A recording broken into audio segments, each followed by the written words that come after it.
Kansas City Chiefs.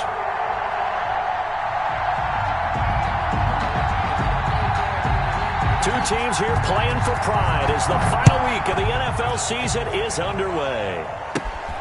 Fields this way up at the 17. Oh, a dangerous return man showing it here. Raiders take over 1st and 10 at their own 31-yard line.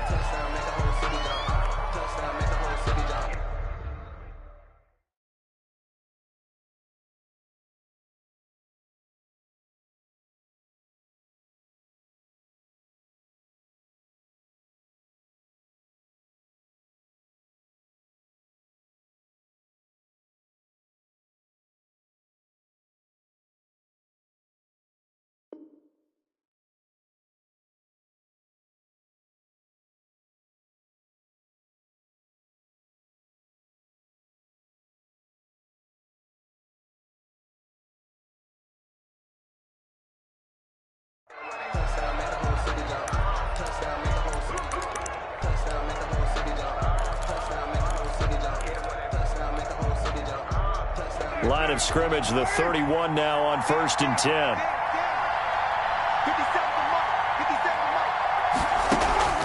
Shotgun now for Carr. And his first look is incomplete. I think he's got to be careful not to force anything into coverage right there. There weren't really any throwing lanes, but the best part for him, he's got 2nd and 3rd down to fall back on. Now Carr, after the incomplete pass, brings him up 2nd and 10. They'll run for the first time with Tevin Coleman. And some space here. And he'll get this all the way down to the Chiefs' 36-yard line. That one good for 33 and a first. They went with the nickel look defensively, so they had 5 defensive backs in there. Didn't help them stop the run. Yeah, I love that, the nickel look. 5 cents, 5 DBs. But what also happens then? You take a big body off the field in order to insert that guy. So you're taking a big off for a little. And oftentimes you can run the football effectively against that defense. He was brought down by Kamu Grugier-Hill. The last run good for 2. Here's 2nd and 8. At the 34-yard line. Now some movement before the snap. And we'll hear from our referee for the first time this afternoon. And that false start penalty certainly not helping their cause here. 2nd down and long.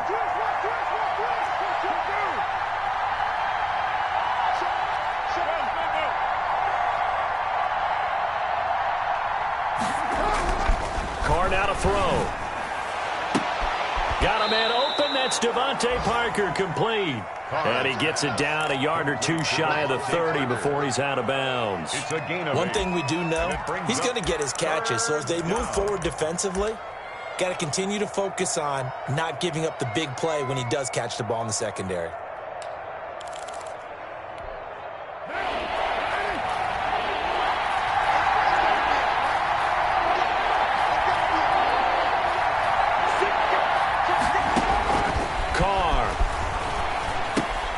That's caught by Howard. And he works it to the 30-yard line here, right at the 30. Good defense holds him to only a yard, and it'll be 4th down. One hallmark of good defenses is understanding the game, understanding positioning, and tackling immediately in the secondary after catches. I think we just saw that on display right there. Got to him before he ever had a chance to think about turning it upfield. Oh, they get to the football. It's blocked. Now it's scooped up, and this is a live football. So the next time we leave one of those coaches' meetings and we're walking out in the hall and you're like, how come we spend so much time talking about special teams? Here you go. This is why. This is why, right? And look, I'm right there with you. We hear it every time we meet with coaches, but it is a big part of it. And look at how early in the game this occurs. They block a kick, and not only does it set a tone, it sends a message for the rest of the game. Yeah, so much for our first points of the game. The catch made by DeAndre Hopkins. And he'll be corralled out across midfield down to the 45. Give him 13 yards on the opening play of the drive and also give him a first down. 1st and 10 at the 45-yard line.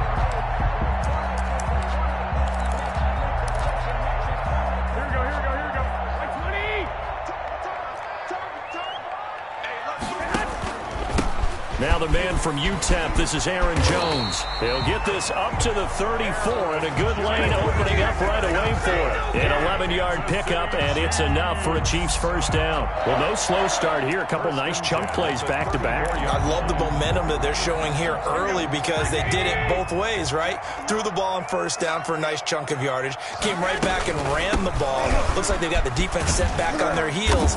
Let's see if they can keep this moving. Defensively, a solid response after giving up back-to-back first downs. I think that's the type of run we'll continue to see throughout this game. The snow coming down, I don't expect a lot of big plays to be broken.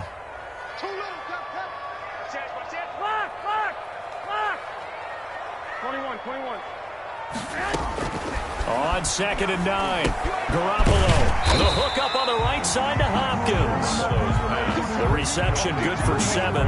It's 3rd down. That's a gain of 7. Makes it 3rd and 2.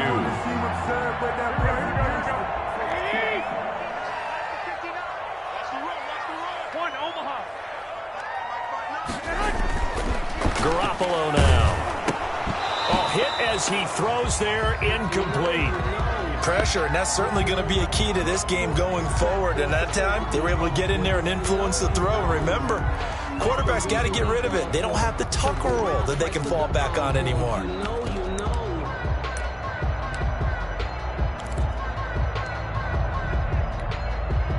Now for the field goal try, here's Eddie Pinheiro.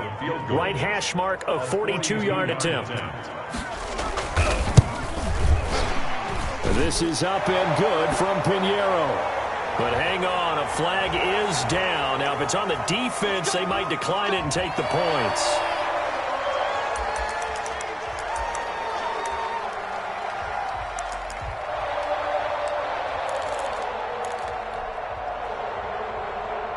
The roughing the kicker called on 4th down. What a big break. Leads to a 1st and 10.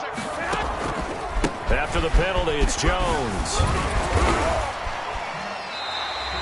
A nice run there, 9 yards, and it'll be 2nd down. If you start assessing what went wrong last week, Charles, in their loss, had nothing to do with the ground game. They ran it well. And you also have to say to yourself as a team, don't go away from what worked. That's not the reason the game was lost.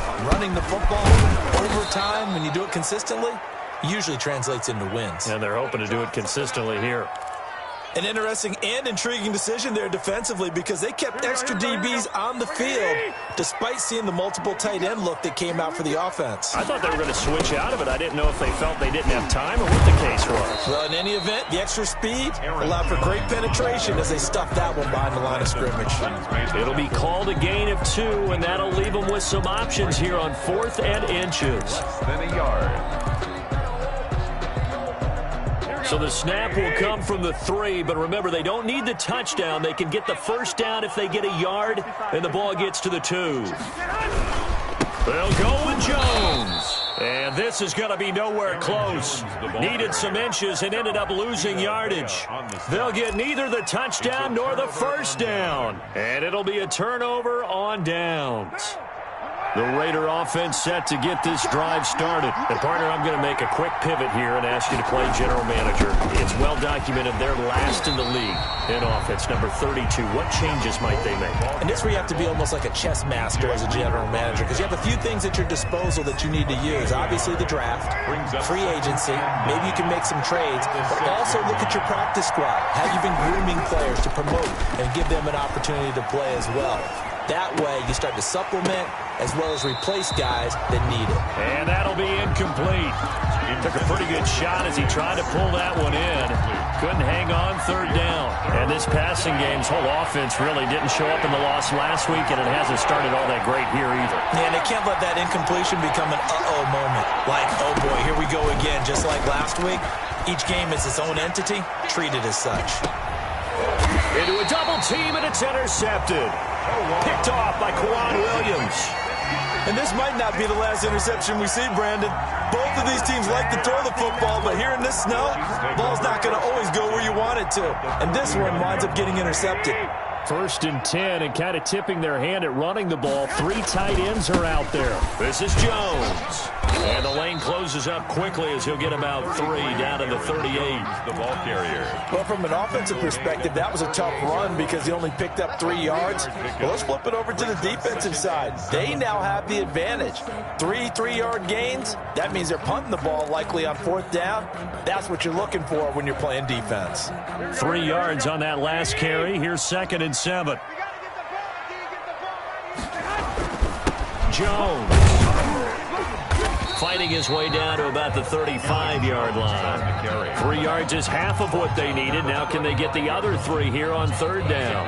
That play reminded me a lot of a former teammate of mine. We used to call him the trash man. His ability to sift through traffic and make plays was uncanny. And that's exactly what you want from your Mike linebacker. Right there, 54, right there, 54. Garoppolo going to try and throw on 3rd. Blitz coming, and down he goes. Derek Barnett able to maneuver in for the sack. And they weren't in zone coverage. They were in man, and each man did his job. And that looked like vintage, old-school coverage, didn't it? Man coverage reminded me of an old Raiders team. They had a Hall of Famer at one corner and a Defensive Player of the Year at the other, and they just locked people down.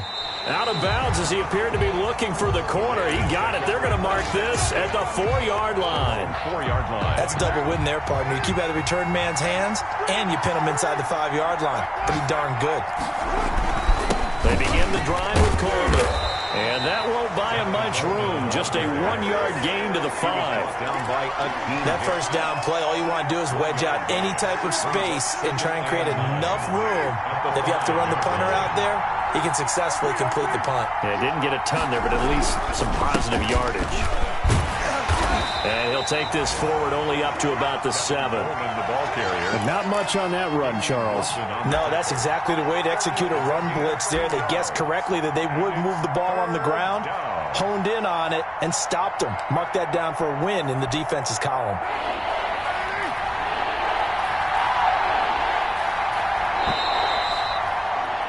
We're scoreless after 1. Quarter with no score.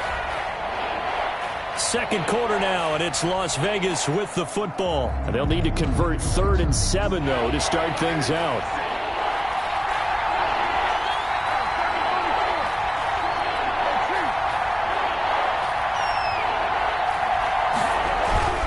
Coleman.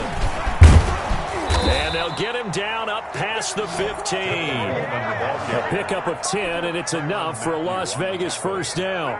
It's a gain of 10. First down, Las Vegas. Now they'll throw with Carr. That catch good for only a couple. The goal of a wide receiver screen is get enough blockers in front to create a wall and let him pick his spot to run the football. How about the defense there, swarming to it and not allowing that to happen? Did not let him get downfield.